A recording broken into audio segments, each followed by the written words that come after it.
प्रभु यीशु मसीह के समय में और अंत के समय में। हालेलुया।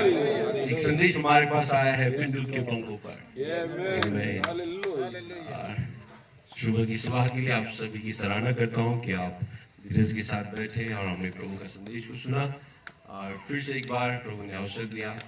जो भी भाई बहन नए इस वक्त आए होंगे सभी को गॉड ब्लेस यू, प्रभु आप सबको आशीष दे। और जो पहले से आए हैं सभी हम मिलकर प्रभु का धन्यवाद करें। आमीन। नहीं हम पवित्र शास्त्र को बोलते हैं। पहला कुरिन्थी की पुस्तक इसका 14 अध्याय 8 पद।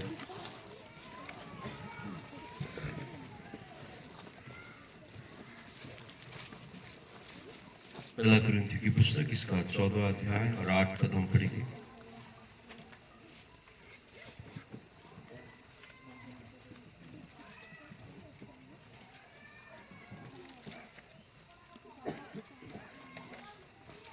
और यदि तुरही का शब्द साफ ना हो तो कौन लड़ाई के लिए तैयार रहेगा।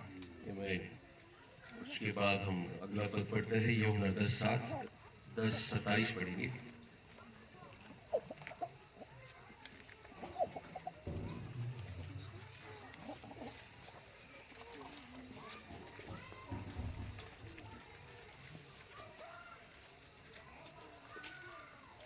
यूहन्ना 10:27।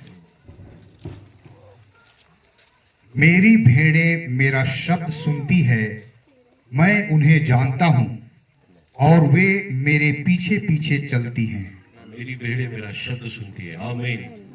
ये प्रकाशित 10 अध्याय 7 पद को पढ़ेंगे। प्रकाशित 10 अध्याय 7 पद।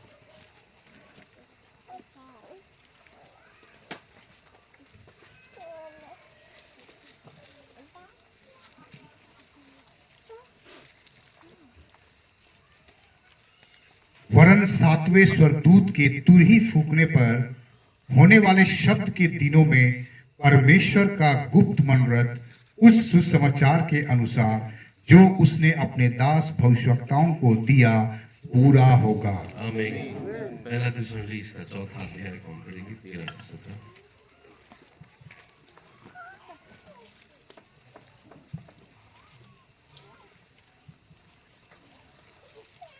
चौथा अध्याय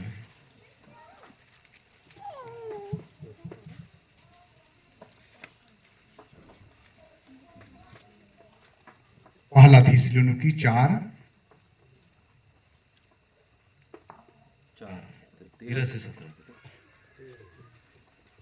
हे भाइयों, हम नहीं चाहते कि तुम उनके विषय में जो सोते हैं अज्ञानी रहो।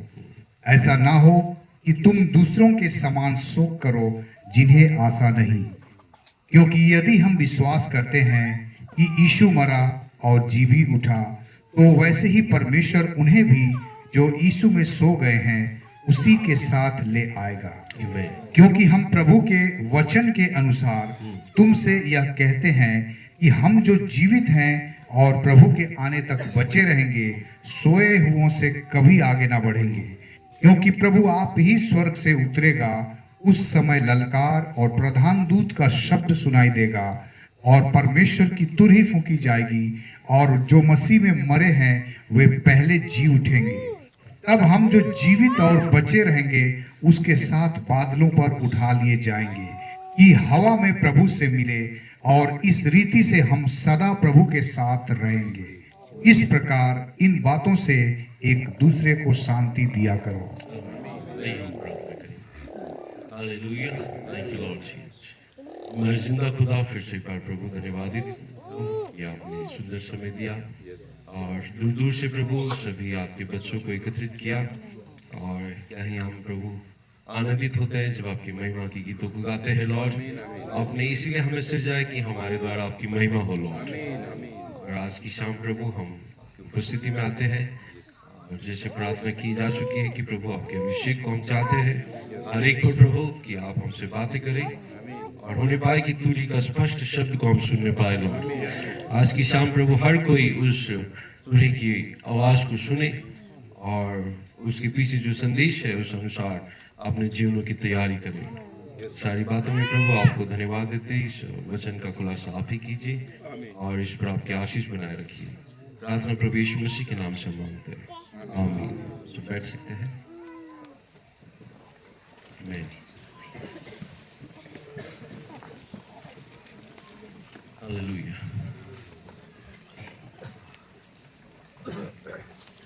पहला कुरिन्थियों की इसकी 14 अध्याय के 8 पद में हमने जो शुरुआत के लिए आज का संदेश के लिए बैकग्राउंड जो वचन है हमने लिया है, और प्रभु की अनुग्रह हम पर हो कि हम इस बात को सुने।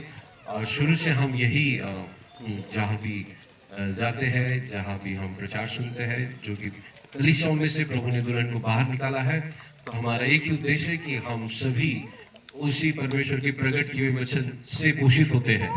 आमीन। और हम उसी को हर रोज सुन रहे हैं, और आज की शाम भी प्रभु की अनुग्रह हुई कि हम दोबारा सुन सके। और इसलिए 14 अध्याय के 8 पद में संत पौलुस कहते हैं, हिंदी में पढ़ेंगे।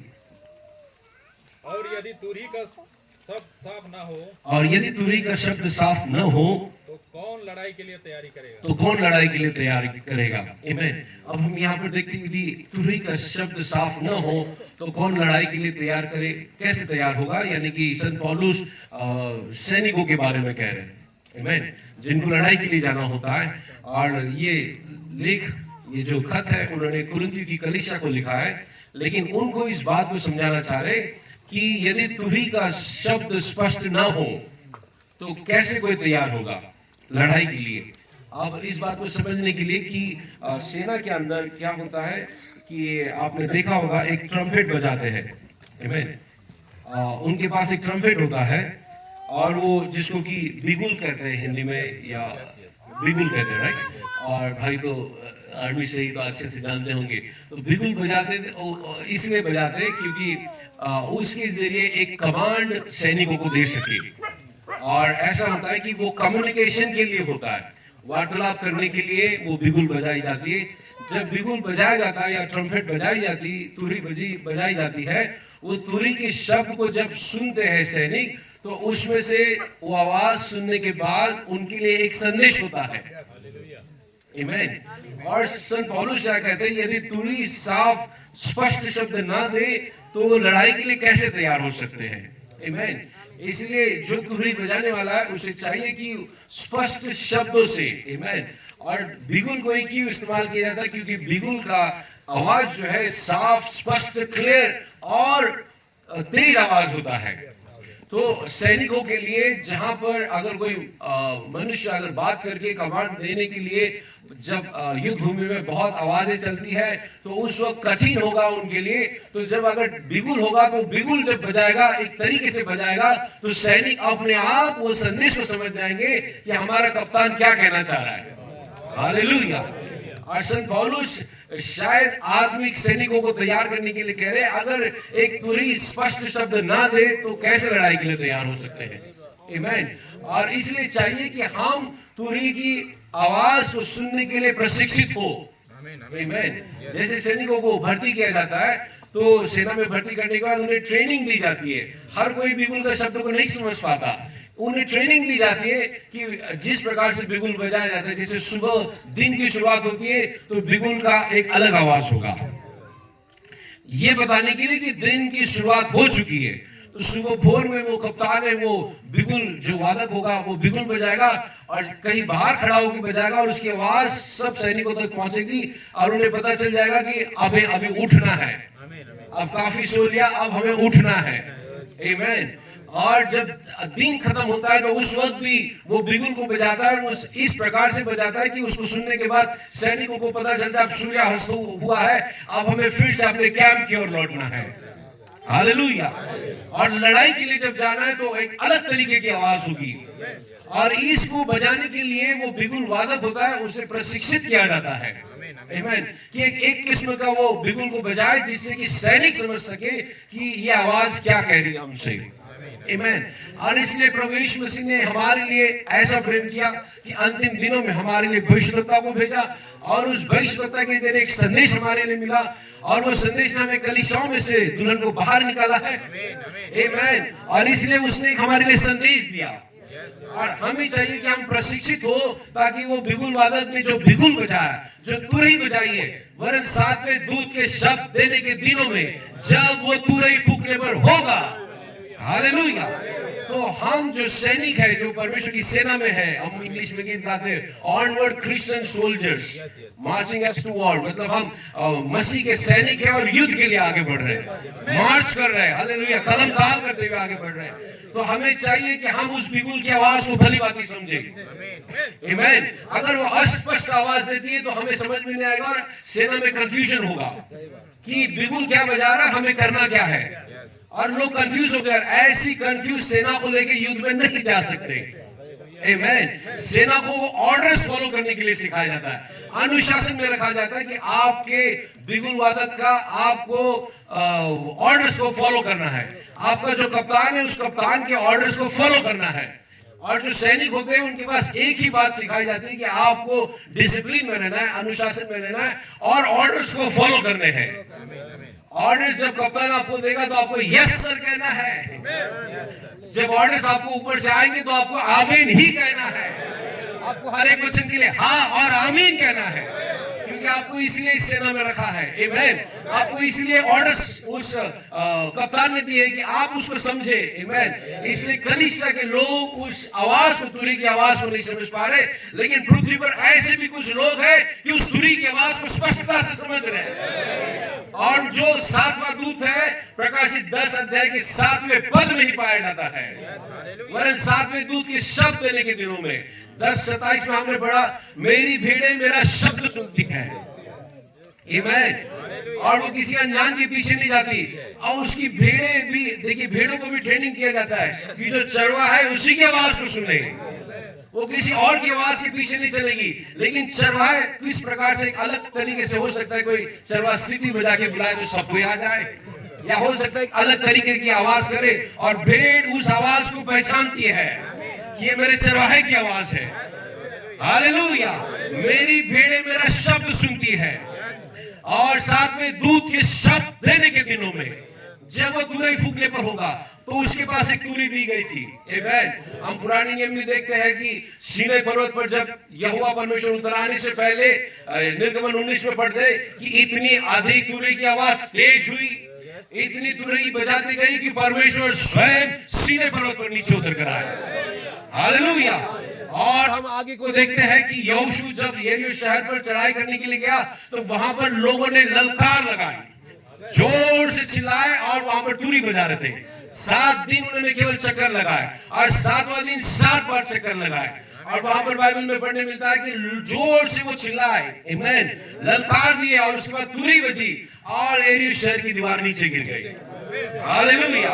हाँ, बाइबल में पुराने नियम में तुरही का महत्वपूर्ण भाग है, और सिर्फ पुराने नियम में नहीं, नए नियम में हम देखते हैं, विशेष करके आखिरी की पुस्तक में, आमीन, आखिरी पुस्तक में 10वें अध्याय में 7वें पद में कहा है, सातवें दूत के शब्द देने के दिनों में जब वो तुरही फूकने पर होगा, आमीन। अगर वो तुरही फूक रहा है तो कोई सुनने वाला चाहिए, हालेलुया। वो यूं ही नहीं फूक रहा है, अगर वो तुरही को फूक रहा है तो कोई तो सुनने वाले भूमि पर तैयार होंगे। जिस वक्त वो बिगुल वादक पृथ्वी पर होगा उस वक्त कोई तो सुनने वाले होंगे, हालेलुया। जब प्रभु यीशु मसीह पृथ्वी पर आए और स्वर्ग से ये शब्द सुनाई दिया उस रूपांतरण वाले पहाड़ पर, ये मेरा प्रिय पुत्र है, तुम इसी की सुनो। जब उसके सुनने के लिए कहा गया तो उसे बोलना जरूरी था, हालेलुया। आज जब 10:7 में हम सुनते हैं कि उसके शब्द देने की दिनों में जब वो शब्द देने पर होगा तो कोई तो पृथ्वी पर ऐसे लोग होंगे जो उस बिगुल वादक के शब्द को समझेंगे, हालेलुया। और इसलिए प्रभु ने हम पर अनुग्रह किया कि सारे संस्थाओं से बाहर निकाला ताकि हम शब्द को समझ पा रहे, ताकि हम परमेश्वर के वचन को समझ पा रहे, ताकि हम समझ पा रहे कि आदम की वाटिका में फल नहीं खाया था, आमीन। जब बिगुल वादक ने बिगुल बजाई तो हम समझ गए कि आदम की वाटिका में फल नहीं था, लेकिन आदम की वाटिका में व्यभिचार हुआ था। उस बिगुल वादक ने इस प्रकार से तुरही को बजाया तब हम समझ गए कि त्रिएक परमेश्वर नहीं है बल्कि वो एक है। पुराने नियम का यहोवा ही नए नियम का यीशु है।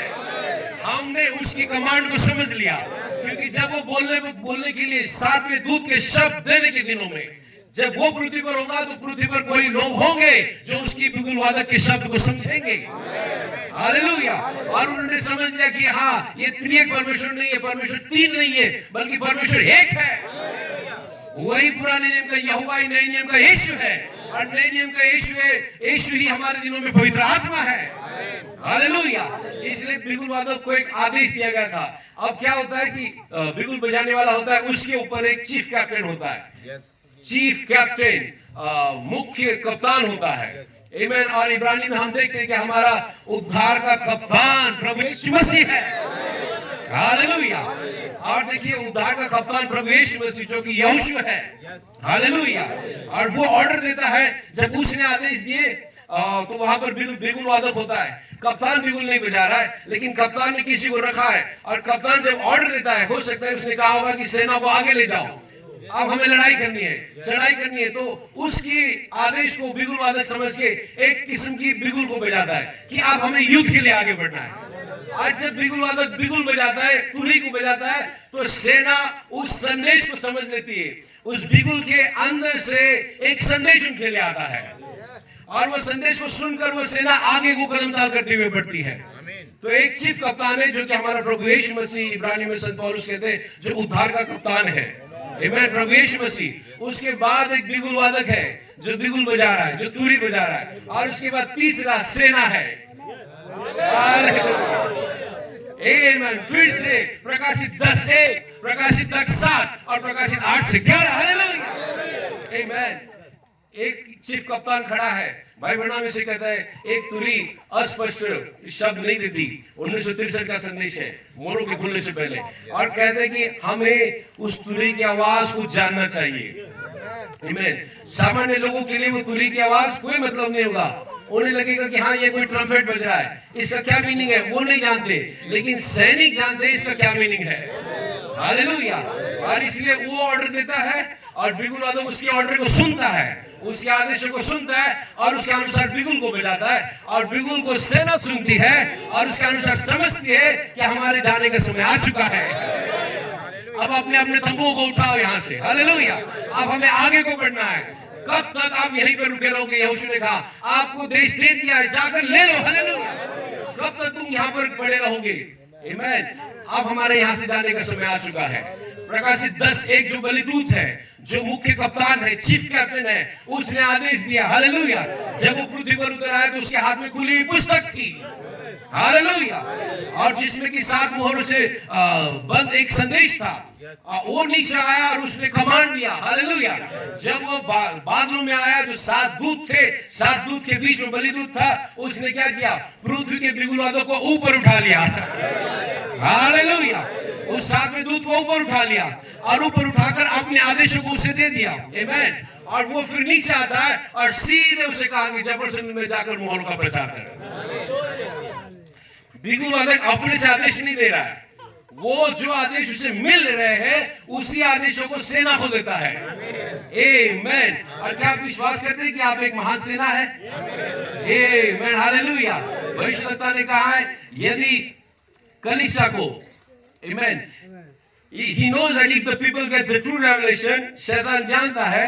अब देखिए, शैतान प्रकाशन से घृणा करता है, लेकिन दुल्हन प्रकाशन से प्रेम करती है। हालेलुया। हम इसलिए प्रेम करते हैं क्योंकि बुक ऑफ रेवलेशन शोज, प्रकाशित वाक्य की किताब, ख्रिस्त विरोधी जो है, मसीह विरोधी आत्मा का आरंभ और अंतिम को बताती है, और किस प्रकार से मसीह विरोधी आत्मा आकर कलीसिया में आकर कलीसिया को विकृत करती है। कैसे विकृत करती है? उससे लूपवर्म बनाती है, गुनगुना बनाती है। मसीह विरोधी की आत्मा औपचारिक बनाती है, सामर्थहीन बनाती है। आमीन। ये शैतान की टैक्टिक है, इसे हम समझना चाहिए। ख्रिस्त मसीह विरोधी आकर क्या करता है? कलीसिया के अंदर आकर उसे विकृत करता है, गुनगुना बनाता है, औपचारिक बनाता है। औपचारिक यानी कि कैसे, आप समझ गए? हमसे बेहतर आराधना करने वाले जैसे रोमन कैथोलिक है, हर दिन सुबह शाम को 8 बजे रोजी पढ़ना है, कैंडल लगानी है, एकदम नियमित औपचारिकता कर रहे हैं। औपचारिकता करके उनको गुनगुना बना दिया और सामर्थहीन बना दिया। मार्क 7 में कहा है कि तुम इन रीति रिवाजों के कारण परमेश्वर के वचन को प्रभाव रहित बना रहे, उसमें का प्रभाव निकाल दे रहे। हालेलुया। और इसलिए प्रकाशित वाक्य की पुस्तक को शैतान इसलिए घृणा करता है क्योंकि प्रकाशित वाक्य उसको उजागर करती है, उसका पर्दाफाश करती है। हालेलुया।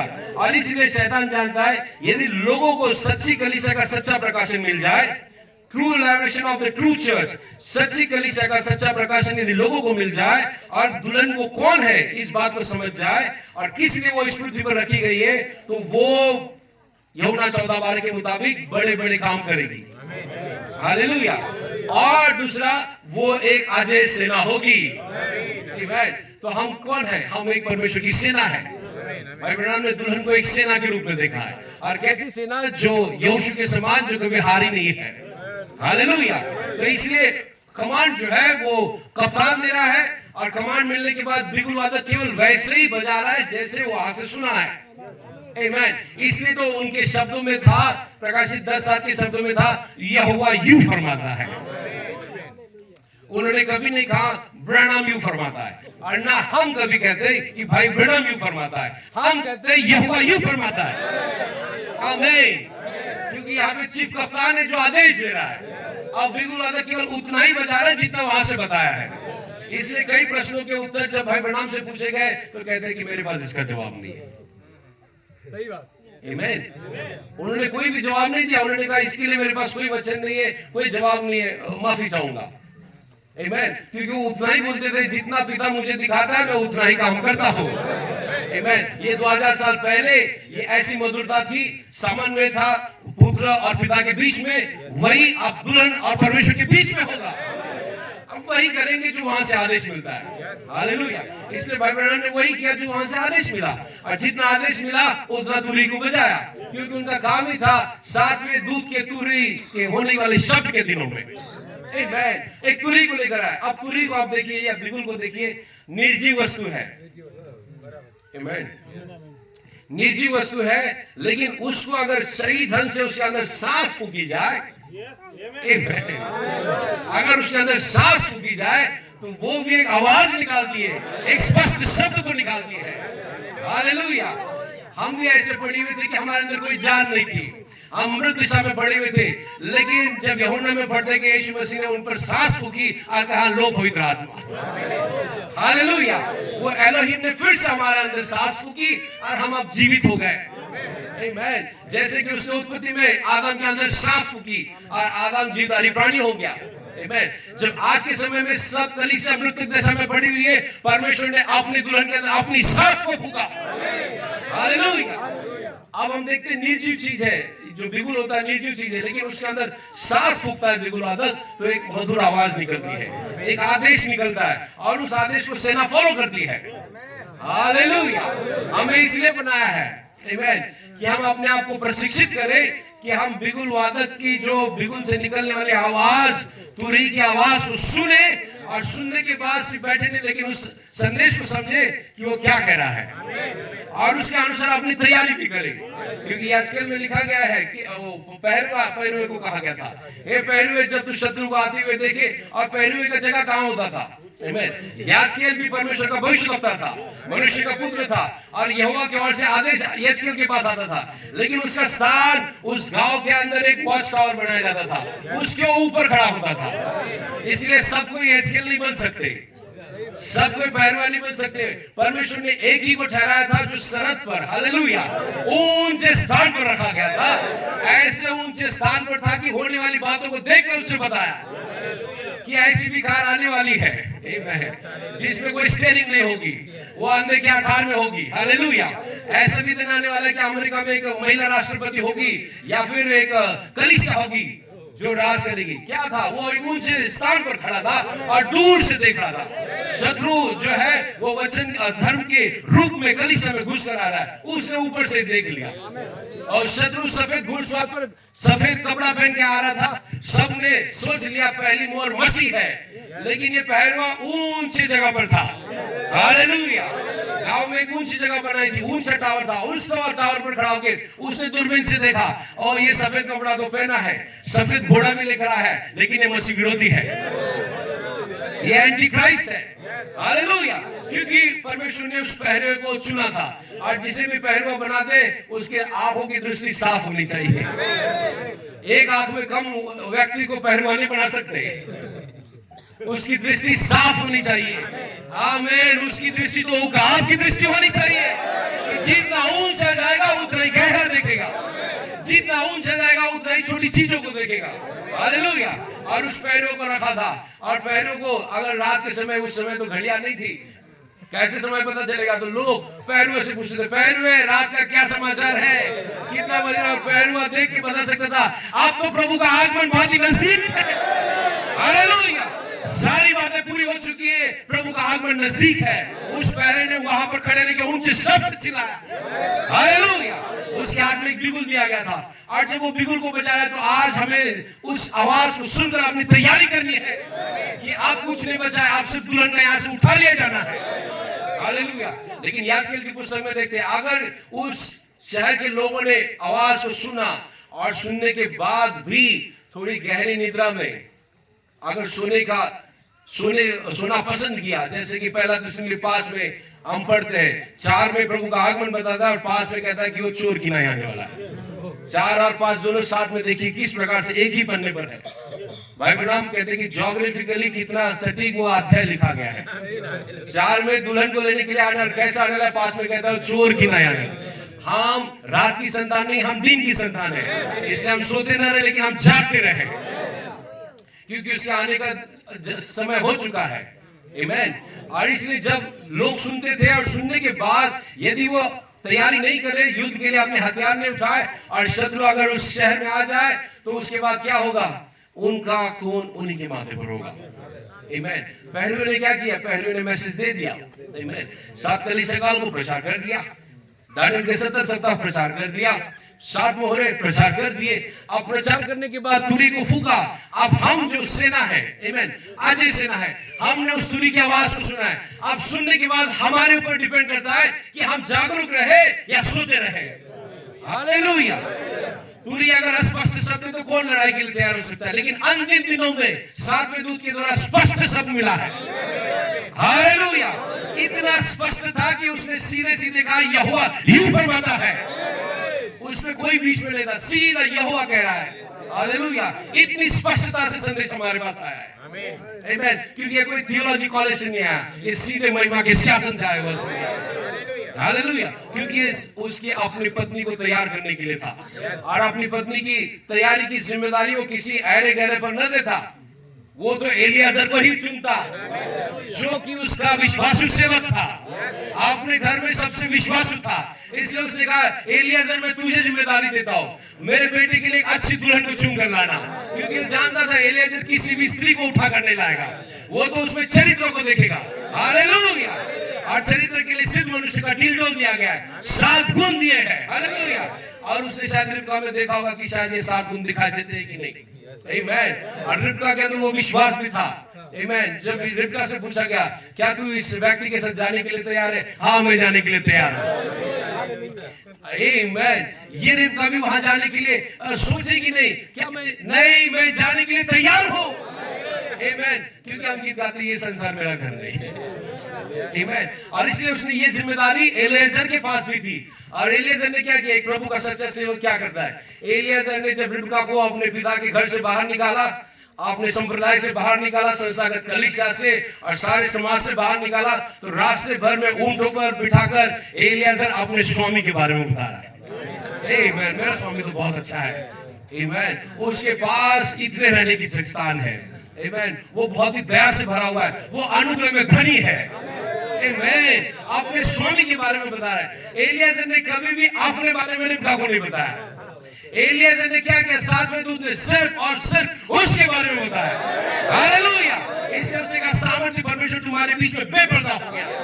उसने परमेश्वर को दृश्य पर लाया। भाई ब्रदर ने अपने बारे में नहीं बताया, लेकिन हमें उसके बारे में बताया। एलियाजर क्या कर रहा था? केवल अपने स्वामी के बारे में बता रहा था। और रिबका सुनते सुनते सुनते इतनी तैयार होगी कि कब मैं उसको देखूं। हालेलुया। एलियाजर ने 1200 संदेश दिया और 1200 संदेश सुनकर एक दुल्हन का चुना जाना। हालेलुया। आधुनिक घटनाएं भविष्यवाणी स्पष्ट की गई।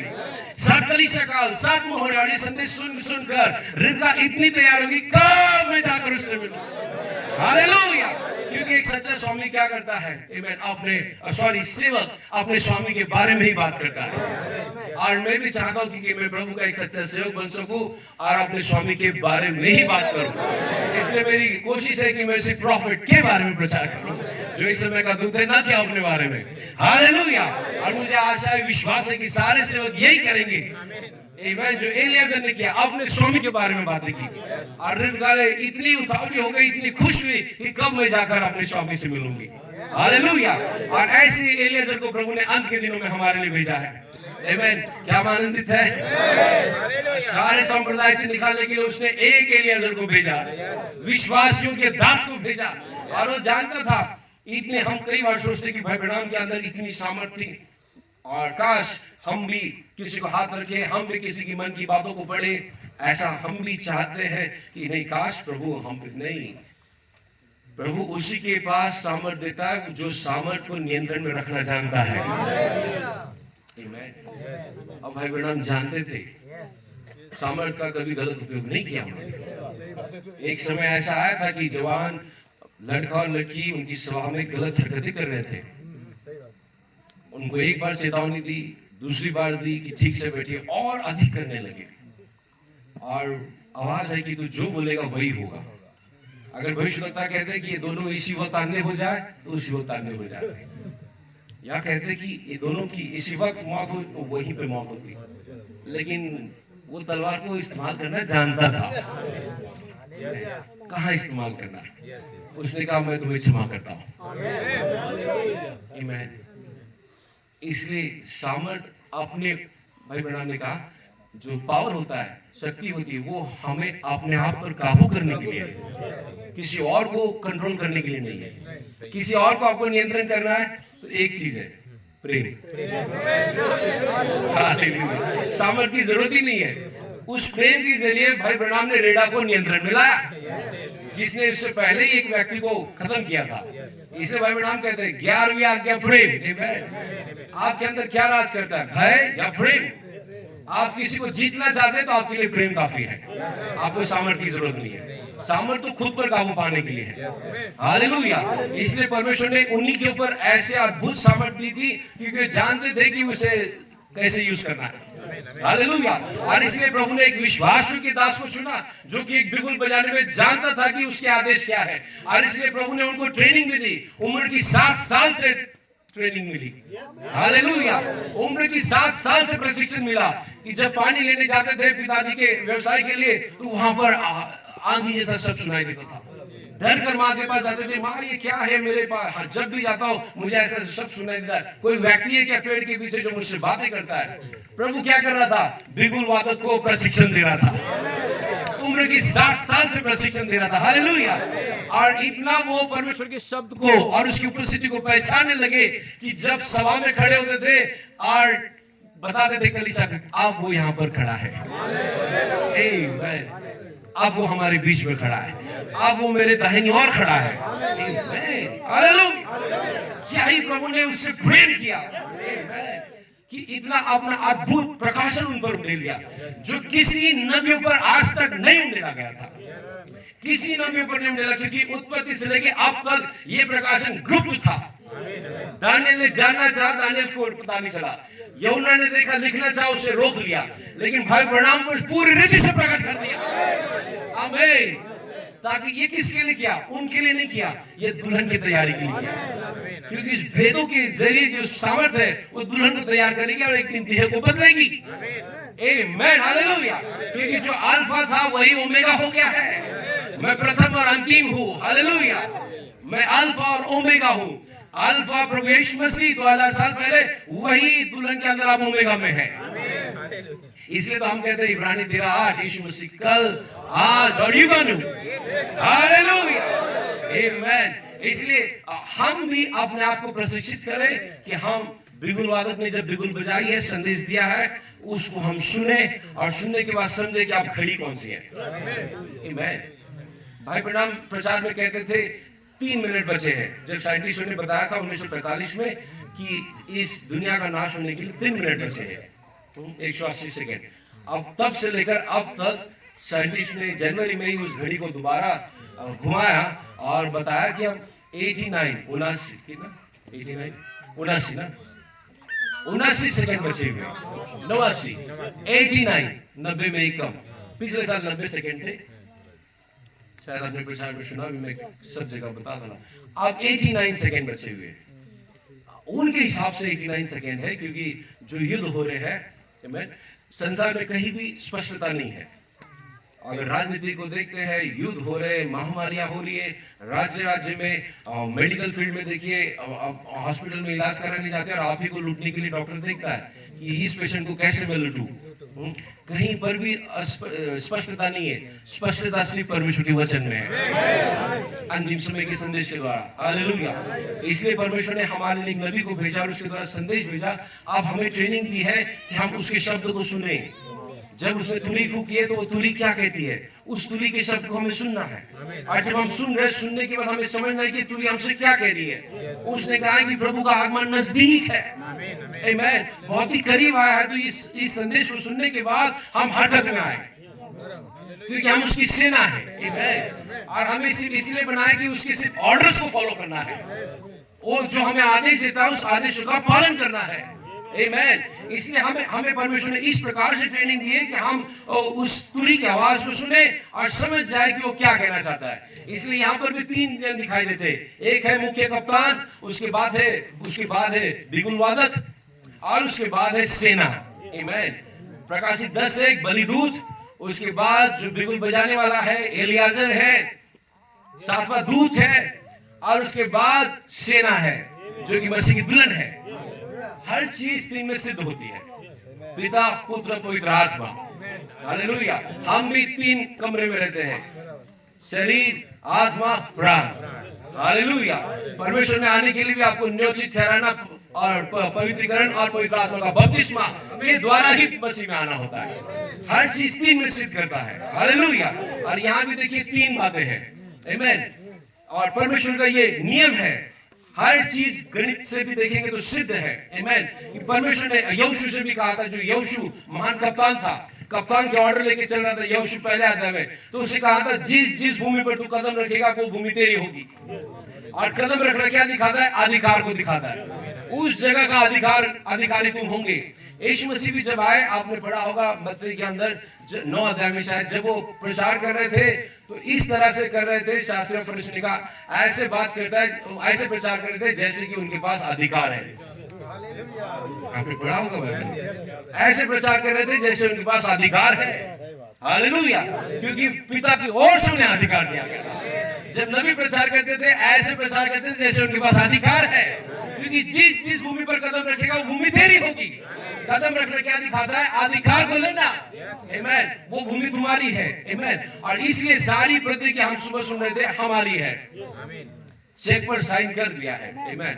हम कितने खुश नसीब है कि हमारा पिताजी हालेलुया और स्वर्ग और पृथ्वी का रचयिता है, आमीन। अब जो चाहो, इसलिए तुम्हारा मेरे ख्याल से 7 अध्याय में ना, यदि तुम मुझ में बने रहो और मेरा वचन तुम में बना रहे तो तुम जो चाहो मांगो तुम्हारे। यदि तुम मुझ में बने रहो, वो एकत्व को दिखा रहा है। यदि आप मसीह में बने रहो और मसीह तुम्हारे अंदर, वचन तुम्हारे अंदर बना, तो जो चाहो मांगो तुम्हारे लिए हो जाएगा। क्या ऐसा कभी हुआ है कि किसी ने प्रभु से मांगा है और उसे नहीं मिला है? ऐसा एक भी केस नहीं होगा कि जिसने प्रभु से मांगा है और उसे नहीं मिला है। प्रभु योना की प्रार्थना गहरे जल से, मछली के पेट से भी सुन सकता है, हालेलुया।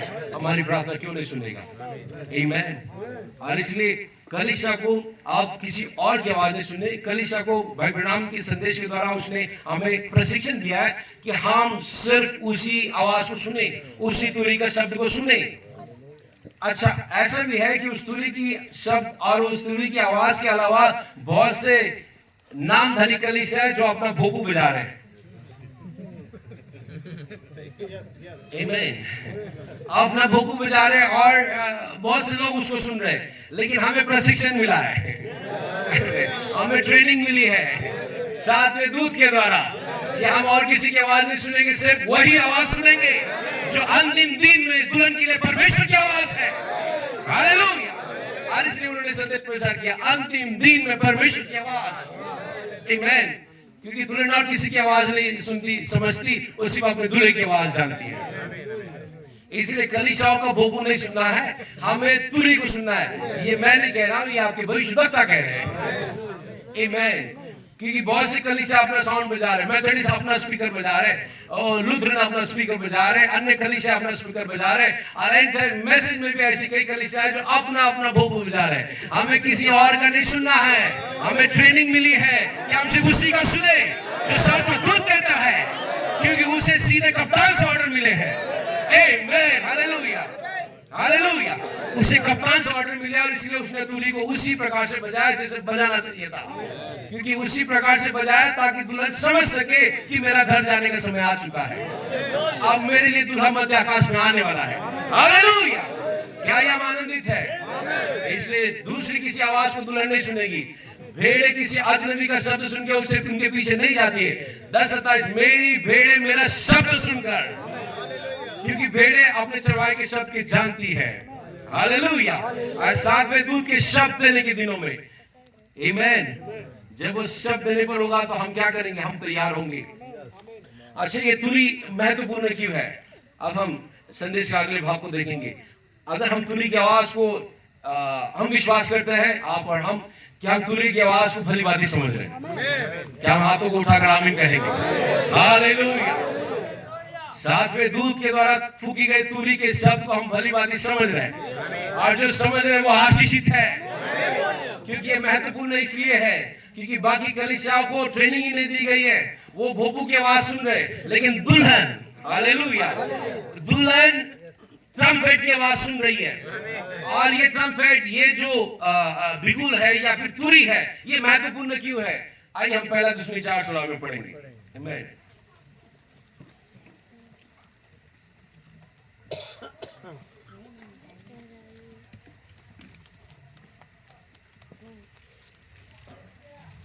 कोई भी पढ़िएगा। क्योंकि प्रभु आप ही स्वर्ग से उतरेगा। आमीन। अब यहाँ देखिए, कौन सा पद पढ़ रहे हैं? 16 पढ़े, राइट। प्रभु आप ही स्वर्ग से उतरेगा। आमीन, हालेलुया। प्रभु आप ही स्वर्ग से उतरेगा। आमीन, हालेलुया। प्रभु आप ही स्वर्ग से उतरेगा। हालेलुया। 1963 में प्रभु आप ही स्वर्ग से उतरेगा बादल में होकर। हालेलुया। प्रभु स्वयं उतरेगा। उस वक्त क्या होगा? उस समय ललकार होगी, प्रधान दूत का शब्द सुनाई, और प्रधान दूत का शब्द सुनाई देगा, और परमेश्वर की तुरी फूकी जाएगी। 3 बातें।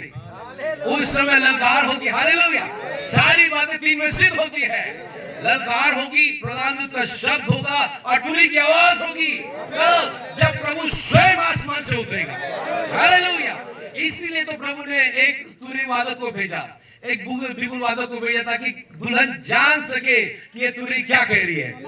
क्योंकि इस तुरी की आवाज को, हमने कहा कि हम विश्वास करते हैं कि हम तुरी की आवाज को समझते, क्योंकि जो तुरी की आवाज को जानते हैं, तुरी की आवाज से परिचित है, और उसके हर एक कमांड को जानते हैं, वही उस दिन, पहला तितली 4:16 के पूरा होने के दिन, जब प्रभु आप ही नीचे उतरेगा, तो 3 बातें होगी। ललकार होगी, हालेलुया, और प्रधान दूत का शब्द होगा, और तुरी की आवाज होगी।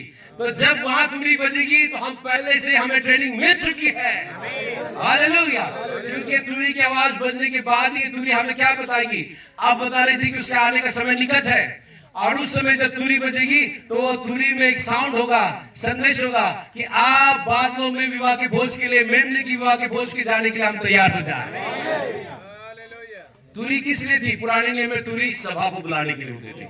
यहोशू के समय में तुरी बजाता था, तो सभा को जब बुलाना होता था तो वो तुरी बजाता था, और सभा समझती थी कि आप मूसा के द्वारा आदेश यहोशू को मिला है, और यहोशू ने तुरी बजाई है, और अभी सभा को एकत्रित होना है। आमीन। और यहाँ पर भी हम देखते 3 बातें हैं।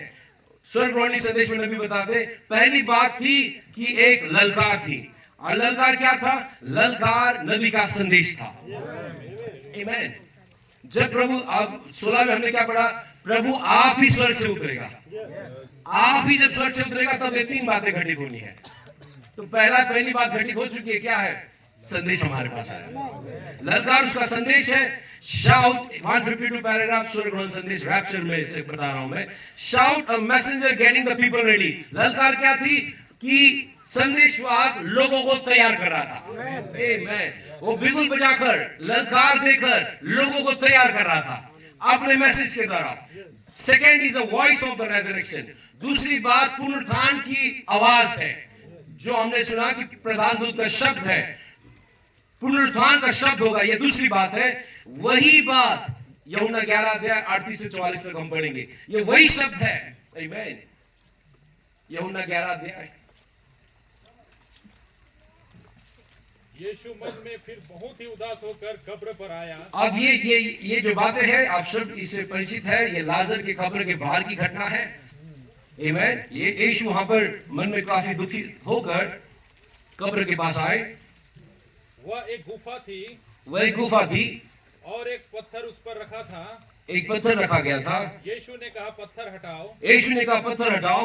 उस मरे हुए की बहन मार्था उससे कहने लगी, हे प्रभु, उसमें से अब तो दुर्गंध आती है, आमीन। क्योंकि उसे मरे 4 दिन हो चुके हैं। अब उसे मरे 4 दिन हो चुके हैं। हालेलुया। वो नहीं चाहते थे कि वो पत्थर हटाया जाए। आमीन। जो मरा है उसे मरी ही अवस्था में रहने दीजिए। हम कल सुन रहे थे, कल शाम को 8-10 साल से खाट पर पड़ा हुआ था, और जब उसे चंगा किया तो शास्त्री फरीसी ने आकर कहा, ये उचित नहीं है कि सब्त के दिन आप किसी को खाट से उठाए। वो चाहते थे, उनकी रीति रिवाज चाहते थे कि वो खाट पर ही लेटा रहे। अब यहाँ पर कब्र के ऊपर बड़ा सा पत्थर था, और मार्था जब यीशु मसीह ने कहा, पत्थर को हटाओ, हालेलुया, जो मृतक है उसे आप जिलाना है। लेकिन मार्था वहां पर कलीसिया कहती, नहीं प्रभु, आप तो दुर्गंध आ रही होगी, 4 दिन हो चुके हैं। आमीन। उससे पहले यीशु मसीह ने कहा था कि पुनरुत्थान और जीवन मैं हूं। दूसरे शब्दों में पुनरुत्थान वहां कब्र के सामने खड़ा था। आमीन।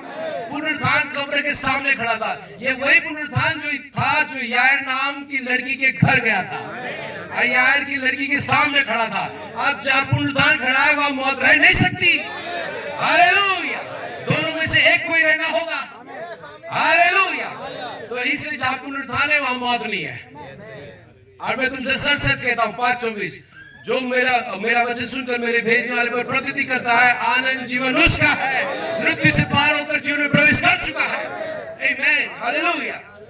और आगे यीशु ने उससे कहा, क्या मैंने तुझसे नहीं कहा था, मैंने नहीं कहा था कि यदि तू विश्वास करेगी, तो परमेश्वर की महिमा को देखोगी। हालेलुया। तब उन्होंने उस पत्थर को हटाया। यीशु ने आंखें उठाकर कहा, हालेलुया। हे पिता, मैं तेरा धन्यवाद करता हूँ कि तूने मेरी सुन ली है। ये बातों को किसने कहा? क्योंकि वहां जो उपस्थित थे उनके लिए। आमीन। हे पिता, मैं तेरा धन्यवाद करता हूँ क्योंकि तूने मेरी सुन ली है। मैं जानता था कि तू सदा मेरी सुनता है। मैं जानता था कि तू सदा मेरी सुनता है। परंतु जो भीड़ आसपास खड़ी है, हालेलुया, उस भीड़ के लिए मैंने इस बातों को कहा है। हाँ, उनके कारण मैंने यह कहा, जिससे कि वे विश्वास करें कि तूने मुझे भेजा है। हालेलुया। जिससे कि वो सुनने वाले विश्वास करें कि तूने मुझे भेजा है। और इसलिए भविष्यवक्ता जब दृश्य पर खड़े होते थे, परमेश्वर से प्रार्थना करते थे और यीशु मसीह के नाम से जब चंगाई करते थे, ताकि लोग समझ सके कि यीशु मसीह ने ही भविष्यवक्ता को भेजा है। क्योंकि उसने भेजा है, इसलिए वो कामों के द्वारा प्रमाणित भी कर रहा है। इसलिए 3000 लोगों के सामने कहा, अब मैं कुछ नहीं कहूंगा, अब वो बोलेगा। और वो उसने क्या कैसे बोला? उसने सिर्फ अपनी फोटो खिंचाई और वो फोटो ही काफी थी। हालेलुया। उनको निरुत्तर करने के लिए कोई जवाब नहीं दिया गया, कोई डिबेट नहीं हुआ। सिर्फ उसने नीचे उतर कर आकर कैमरा में अपनी फोटो खिंचवाई भविष्यवक्ता के साथ, और आग का खंभा को देखकर ही सारी बातें प्रमाणित हो गई। यह प्रमाणित नबी है, यीशु मसीह की ओर से भेजा हुआ। हालेलुया। और उसके बाद क्या हुआ? 43 में यह कहकर उसने बड़े शब्द से पुकारा। आप देखिए यहाँ पर, ये कहकर उसने बड़े शब्द से पुकारा, हे लाजर निकल आ। हालेलुया। उसने बड़े शब्द से पुकारा कि हे लाजर बाहर निकला। जब प्रकाशित 10 में हम पढ़ते, वहां पर जब वो ऐसा चिल्लाया, जब उसने चिल्लाया तो 7 गर्जन के शब्द सुनाई दिए। और गर्जन हमेशा परमेश्वर की आवाज को दिखाता है। पुराने नियम में जब मूसा सीनै पर्वत पर था तो गर्जन सुनाई दी, यहोवा बोल रहा था। आमीन। यहाँ पर हम देखते हैं कि यीशु मसीह ऐसे जोर से चिल्लाया, जब वो चिल्लाया। आमीन। उसे कंप्लीट कीजिए ब्रदर।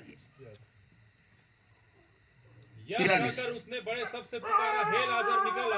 हालेलुया। उसने बड़े शब्द से चिल्लाया, कहा हे लाजर बाहर निकला। आमीन। उसने उसका नाम लेकर पुकारा, और जब बड़े शब्द से पुकारा तो वहां पे क्या दिखाई देता है? वहां पे पुनरुत्थान हुआ। हालेलुया। और पहला तिसली 4:16 में ललकार होगी, प्रधान दूत का शब्द होगा, और तुरही की आवाज होगी, 3 बातें होगी। किसका शब्द होगा? ये उसी का शब्द है जिसने लाजर के कब्र के बाहर बड़े शब्द से चिल्लाया। और जब वो चिल्लाई, ये परमेश्वर की आवाज थी, और जब वो चिल्लाया तो वहां पर लाजर बाहर निकल कर आया। क्या हम देखें? पहला ललकार नबी का संदेश है, दूसरा प्रधान दूत की जो शब्द है वो स्वयं परमेश्वर की आवाज है। और परमेश्वर की आवाज ही तो है जो पुनरुत्थान को ला सकती है। आमीन। और पुनरुत्थान में क्या होगा? जो मसीह में सोए हैं वे पहले जी उठेंगे। उनको जी उठने के लिए फिर से यही आमीन जो कल आज युगानुग एक सा है वही खड़ा होगा और चिल्लाएगा जोर से। और जब उसने चिल्लाया तो लाजर बाहर निकल कर आया। 4 दिन हो चुके थे। आमीन। और इससे पहले 7 कलीसिया काल के जितने भी दुल्हन के जो भाग है जो मसीह में सोए हैं, जब प्रधान दूत का शब्द होगा तो वो उनका पुनरुत्थान होगा। हालेलुया। और प्रधान दूत के शब्द के बाद क्या होगा? वो जिंदा होंगे, उनका पुनरुत्थान होगा। और बाइबल में लिखा है जो जिंदे हैं वे बदल जाएंगे। आमीन। बदलने के लिए भी उसका शब्द काफी है। आमीन। और वे बदल जाएंगे, क्योंकि आधा अब्राहम के पास जब वो आया तो उसने कहा अगले जीवन के समय जब मैं आऊंगा तुझे एक पुत्र होगा। उसने शब्द कहा और उस शब्द के अनुसार अब्राहम का देह बदल गया। आमीन। और जो मसीह में सोए हुए पहले उठेंगे, पुनरुत्थान होगा, और जो जिंदे हैं वे बदल जाएंगे। और जो पहले उठे हैं, पुनरुत्थान हुआ है, वो पृथ्वी पर होंगे। ठीक उसी प्रकार से जब यीशु मसीह को क्रूस पर मारा और कब्र में डाला गया, और जब वो जिंदे हुए, पुनरुत्थित हुए, उसके बाद 40 दिन पृथ्वी पर दिखाई दिए, चेलों के साथ सहभागिता की, और उसके बाद स्वर्ग ग्रहण हो गया। क्या पहला तिसली 4:16 वहां पे भी दिखाई देता है? जो सोए वे पहले उठेंगे और जो जिंदे हैं वे बदल जाएंगे। आमीन। हालेलुया। और बाइबल में शायद पुराने नियम में भी दिखाई देता है कि नबी हमेशा कहते हैं हमें 2 पंख दिए हैं, क्योंकि हम मुकाम है। एक तो पुराना नियम है, एक नया नियम है। हालेलुया। 2 पंखों से हम उड़ान भर रहे हैं। पुराने नियम में हम देखते हैं कि 2 नबी थे, एलिया और एलीशा। क्या पहला तो इसलिए 4:16 वहां भी देख पाएंगे? उसी चीज। हालेलुया। एलिया उठा लिया गया, एलीशा कब्र में था। एलीशा कब्र में था, उसकी हड्डियों में इतनी सामर्थ थी कि एक सैनिक को उस कब्र में डाला तो उसकी हड्डियों से स्पार्क चला गया और वो मरा हुआ इंसान जिंदा हुआ। हालेलुया। अब एलिया यहाँ पर है जो दुल्हन को दिखा रहा है, जो जिंदे हैं वे बदल जाएंगे। एलिया मरा नहीं, एलिया अगली मेहनतों में उठा लिया गया। एलीशा वही आत्मा एलीशा के अंदर थी। एलीशा मसीह में सोया, मरा और उसको कब्र में रखा गया। और एलीशा कब उठा? आइए मत्ती 27 अध्याय को पढ़ते हैं। आमीन। क्या आप सब आनंदित है? आमीन।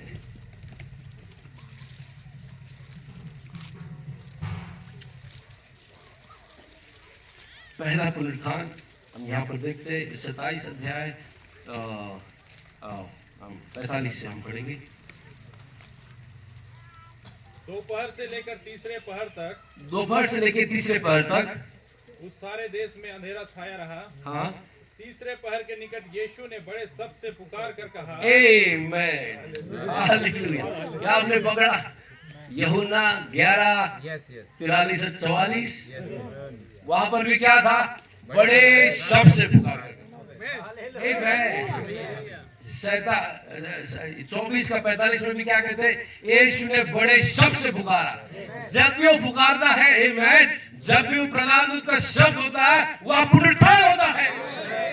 और इस बात को संत पौलुस ने प्रकाशन के द्वारा समझ लिया था। इसलिए पहला तिसली 4:16 में कहा ललकार होगी, प्रधान दूत का शब्द होगा, तुरही की आवाज होगी। आमीन। अब यहाँ पर फिर से पढ़िए ब्रदर। हाँ। तीसरे पहर के निकट यीशु ने बड़े शब्द से पुकार कर कहा, हाँ। एली एली लमा सबक्तनी, हाँ। अर्थात हे परमेश्वर, हे परमेश्वर, हे मेरे परमेश्वर, तूने मुझे क्यों छोड़ दिया? जो वहां खड़े थे उनमें से कितनों ने यह सुनकर कहा, वह तो एलिया को पुकारता है। उनमें से एक तुरंत दौड़ा और स्पंज लेकर सिरके में डुबोया और सरकंडे पर रखकर उसे चुसाया और उन्होंने कहा, रह जाओ, देखे एलिया उसे बचाने आता है कि नहीं। तब यीशु ने फिर बड़े शब्द से चिल्लाकर प्राण छोड़ दिए। तब यीशु ने बड़े शब्द से चिल्लाकर प्राण छोड़ दिए। और वो बड़े शब्द से चिल्लाए तो वहां पर क्या हुआ? पढ़ते जाइए। और देखो, मंदिर का पर्दा ऊपर से नीचे तक फटकर 2 टुकड़े हो गया। आमीन। और धरती डोल गई और चट्टानें तड़क गई और कब्रें खुल गई। हालेलुया। वही जो लाजर की कब्र के बाहर हुआ था। हालेलुया। मरा हुआ लाजर को बाहर लाने के लिए वहां पर एक बड़ा शब्द था। वहां पे क्या था? वो गर्जन का शब्द था। आमीन। और गर्जन के शब्द ने क्या किया? मरे हुए लाजर को बाहर निकाला। बड़े शब्द ने यहाँ पर पूरा तो क्या हुआ? कब्रें खुल गई। हालेलुया। जब कब्रें खुल गई उसके बाद और सोए हुए पवित्र लोगों के बहुत से शव जी उठे। आमीन। यहाँ पर अलीशा भी उठ गया। हालेलुया। क्या हम देख सकते हैं? तो नबी कहते हैं एलिया और अलीशा एक ही कलीसिया का प्रतीक है। एक ही कलीसिया को दुल्हन का प्रतीक है। एलिया जो रूपांतरित हुआ, स्वर्गलोक में उठा लिया गया, और अलीशा कब्र में था। लेकिन जब ऊंचे शब्द से यीशु मसीह ने चिल्लाया तो एलीशा भी कब्र से बाहर उठा। सोए हुए पवित्र लोगों की जो शव थे वो उठ गए। आमीन। हालेलुया। और एलिया वहां पर उठा लिया गया था। दोनों बातें, पहला दुसनी 4:16 ऊंचे शब्द से चिल्लाया। प्रकाशित 10:3 को पढ़िए ब्रदर, इस पे हाथ रखे रहिए। यहाँ पर प्रभु यीशु मसीह ने ऊंचे शब्द से चिल्लाया। और प्रकाशित 10 अध्याय और ऐसे बड़े शब्द से चिल्लाया। आमीन। हालेलुया। अब यहाँ पर भी कौन है? प्रकाशित 1 से ही पढ़िए ब्रदर, बलिदूत। फिर मैंने एक और शक्तिशाली स्वर्गदूत को बादल ओढ़े हुए स्वर्ग से उतरते देखा। उसके सिर पर मेघ धनुष था। आमीन। उसका मुंह सूर्य के समान और उसके पांव आग के खंभे के समान थे। उसका मुंह सूर्य के समान। क्या आपने भजन संहिता पढ़ते पढ़ते कहीं पढ़ा है? दाऊद कहता है कि हमारा परमेश्वर सूर्य है। पढ़ा होगा। दाऊद के पास भी शायद प्रकाशन था। इससे पहले कि प्रकाशित वाक्य में यूहन्ना देखता कि उसका मुंह सूर्य के समान था। दाऊद कहता है कि हमारा परमेश्वर सूर्य है। आमीन। और शैतान भी परमेश्वर की कॉपी करता है। इसलिए अन्य जाति लोग सुबह सुबह सूरज की उपासना करते हैं। लेकिन वास्तव में वो हमारा परमेश्वर सूरज है, ज्योति है। क्योंकि उत्पत्ति 1 में कहा उजाला और उजाला हो गया। और इसलिए भाई ब्रह्म ने संदेश 1965 में लेके आया, ये सूर्य का उदित होना है। आमीन। हालेलुया। ये परमेश्वर का उदित होना है। आमीन। हाँ। और उसका मुंह सूर्य के समान था। उसके हाथ में एक छोटी सी खुली हुई पुस्तक थी। उसके हाथ में एक खुली हुई पुस्तक थी। उसने अपना दाहिना पांव समुद्र और बायां पृथ्वी पर रखा। हाँ। और ऐसे बड़े शब्द से चिल्लाया जैसा सिंह गरजता है। हालेलुया। आमीन। ऐसे बड़े शब्द से चिल्लाया। हमने नए नियम में देखा, यूहन्ना में और मत्ती में कौन है जो बड़े शब्द से चिल्लाता है? आप बड़े शब्द से जब चिल्लाए तो क्या हुआ? पुनरुत्थान हुआ। यहाँ पर मत्ती 27 में पवित्र सोए हुए की जो शब्द थे वो उठ गए। आमीन। वहां पर पहला पुनरुत्थान हुआ। और आप थिस्सलुनीके में संत पौलुस कह रहे कि आप जब वो परमेश्वर स्वयं नीचे उतरेगा, आमीन, कि परमेश्वर आप ही स्वर्ग से उतरेगा, तब ललकार होगी, प्रधान दूत का शब्द होगा। जब परमेश्वर स्वयं उतरने वाला है तो उसकी आवाज से पुनरुत्थान नहीं होगा। हालेलुया। अगर मत्ती 27:45 में हुआ तो पहला थिस्सलुनीके 4:16 में भी होगा। हालेलुया। और होने के लिए जब तुरी की आवाज होगी, उसका आवाज हमें समझना चाहिए। इसके लिए परमेश्वर ने एक बिगुल वादक को भेजा और उसके जरिए हमें ट्रेनिंग दी कि इस आवाज को सुनते रहिए। आमीन। ये परमेश्वर की आवाज है और हम उसकी आवाज सुन रहे हैं। और एक दिन स्वयं वो जब आवाज लगाएगा, हालेलुया, मेरे दुल्हन ऊपर उठ कर आ, क्योंकि आप उकाब पहले से ही थे, आपके अंदर पहले से ही पंख थे। आपने आवाज सुनने के बाद आपके अंदर पंख नहीं आए। आप पहले से उकाब के बच्चे थे, लेकिन मुर्गी के चूजों के बीच में थे। लेकिन जब आपने उकाब माँ की आवाज को सुना, हालेलुया, तो पंखों को फैलाया और ऊपर उड़ान भर दिए, क्योंकि आप पहले से ही उकाब थे। जगत की नींव डालने से पहले परमेश्वर ने मसीह यीशु में आपको चुना, इसलिए ताकि आप रैप्चर हो सके। हालेलुया। एक पहला, इसलिए पुराने नियम में अगर आप देखेंगे सारी बातें कितनी मिलती है। हनोक आदम से 7वां पीढ़ी का व्यक्ति था। आमीन। हनोक सातवां व्यक्ति था जो कि स्वर्ग पर उठा लिया गया। कोई तो बता दे, हम भी सातवां कलीसिया काल, सातवां कलीसिया काल जो स्वर्ग में उठा लिया जाने वाला है, जिसका रैप्चर होने वाला है, हम भी जो बचे रहेंगे प्रभु के आगमन तक, जो बचे रहेंगे पृथ्वी पर, जब प्रभु का आने का वक्त होगा, जब आखिरी प्राण जो है, आखिरी भेंट उस छुटकारे की पुस्तक में जिसका नाम लिखा है वो बुलाई जाएगी, तो जो बचे रहेंगे तुरंत बदली होंगे और जो सोए हैं वे पहले उठेंगे। आमीन। तो पुराने नियम में भी 3 रैप्चर देखने को मिलते हैं। 3 रैप्चर है। पहला तो हनोक का हुआ, दूसरा एलिया का हुआ, और तीसरा जो कि मुख्य पत्थर है, बाइबल नाम कहते हैं की स्टोन, मुख्य पत्थर, पुराना नियम और नए नियम को जोड़ने वाला प्रभु यीशु मसीह का हुआ। आमीन। तो पुराने नियम में 3 है और नए नियम में भी 3 है।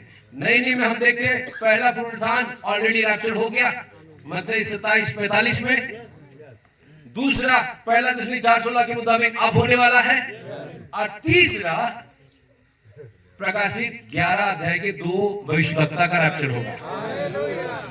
3 पुराने नियम में, 3 नए नियम में, और 3 के जरिए ही रैप्चर होगा। ललकार, प्रधान दूत का शब्द और तुरही की आवाज, प्रकाशित 10:1, प्रकाशित 10:7 और 10:8 से 11। हालेलुया। एक चीफ कप्तान, हालेलुया, उद्धार का कप्तान, और एक बिगुल वादक, और एक सेना होगी। सारी बातें 3 में उसने फिनिश की है, और दुल्हन अब पुनरुत्थित होने वाली है, उसका रैप्चर होने वाला है, महिमा में उठा ली जाने वाली है। हम समझ गए रैप्चर के बारे में, जो जिंदा है वो बदल जाएंगे, अगर हम बचे रहेंगे तो, और सो भी जाते तो कोई दिक्कत नहीं, पहले उठने वाले हैं। हालेलुया। क्योंकि जहाँ पुनरुत्थान है वहां मौत नहीं हो सकती। आमीन। और पुनरुत्थान हम में है। तू यूहन्ना 17 में कह दिया, तुझ एकमात्र अद्वैत सच्चे परमेश्वर को जानना ही अनंत जीवन है। हमने परमेश्वर को जाना, अनंत जीवन हमारे अंदर है, और अनंत जीवन का ना आरंभ है ना अंत है, वो अनंत है। हालेलुया। इसलिए दुल्हन अनंत है। आमीन। हम उठा लिए जाने वाले हैं। क्या आप सब आनंदित है? थोड़ी देर में वहां प्यारे जाके हम सब मिलेंगे। थोड़ी देर में वहां प्यारे जाके हम सब मिलेंगे। हम विश्वास से एक देश को देखते हैं जो सूर्य से अधिक ज्योतिमान है। हालेलुया। वहां यीशु का नाम तैयार हम सब के लिए एक रहने का स्थान। थोड़ी देर रह चुकी है, नबी ने कहा हालेलुया। उसने तुरी को बजाई और हम तुरी की आवाज को सुन चुके हैं। पर थोड़ी देर रह चुकी है और हम बदलने वाले हैं। आमीन। क्या ही आनंद का दिन होगा। सारी हमारी थियोलॉजी, बुद्धि ज्ञान खत्म होगा। हालेलुया। 1000 साल में भी हम परमेश्वर के प्रेम का वर्णन नहीं कर पाएंगे। सिर्फ एक पद यूहन्ना 3:16 को, यूहन्ना 3:16 को बयां करने के लिए 1000 साल भी कम पड़ेंगे कि परमेश्वर ने जगत से ऐसा प्रेम किया। दूसरे शब्दों में परमेश्वर ने दुल्हन से ऐसा प्रेम किया, हालेलुया, कि स्वयं नीचे उतर कर आया। आमीन। और उसके प्रेम को बयां करते रहेंगे, गीत गाते रहेंगे। वहां पर ना कोई आंसू होंगे, फिर वो हमारे आंखों से आंसू पहुंचे। वहां ना भूख होगी, वहां ना फिर से मौत होगी, ना कोई दुख दर्द होगा। क्या आप सब उस देश में जाने के लिए और हमें जाने के लिए उसने एक संदेश आपको भेजा, और उसकी आवाज को हम सुन रहे हैं। बहुत ही थोड़ी समय रह चुका है, हम उठा लिए जाने वाले हैं। और हमें ये प्रमाण मिला है, पुराने नियम में 3 रैप्चर हो गए, नए नियम में 3 रैप्चर है, और हम दूसरे क्रमांक पर हैं। आमीन। और दुल्हन के जरिए पहला तिमोथी 4:16 पूरा होने वाला है। हालेलुया। आप सब आनंदित है। यीशु मसीह हमेशा 3 में सारी बातों को पूरा करता है, 3 में सारी बातों को सिद्ध करता है। आमीन। मुझे प्रेरणा नहीं मिल रही कि इसके आगे में कुछ कहो। हालेलुया। मेरे ख्याल से इतना काफी है हमारे लिए। आमीन। हमारा प्रेमी हमें लेने के लिए आने वाला है, उसके संग हम जाने वाले हैं। एक थोड़ी स्पष्ट शब्द देगी तो कौन लड़ाई के लिए तैयार होगा, लेकिन हमें स्पष्ट शब्द मिला है। स्वयं यहोवा की आवाज को हमने सुना है, इसलिए अंतिम दिन में परमेश्वर की आवाज, और परमेश्वर की आवाज सुनने के बाद हम तैयार हैं अपनी उड़ान भरने के लिए। क्या आनंदित है। आप उस गीत को गाएंगे थोड़ी देर में वहां जाके हम सुनेंगे। आइए हम सामने में खड़े हो जाएंगे। हालेलुया। आमीन। संदीप भाई।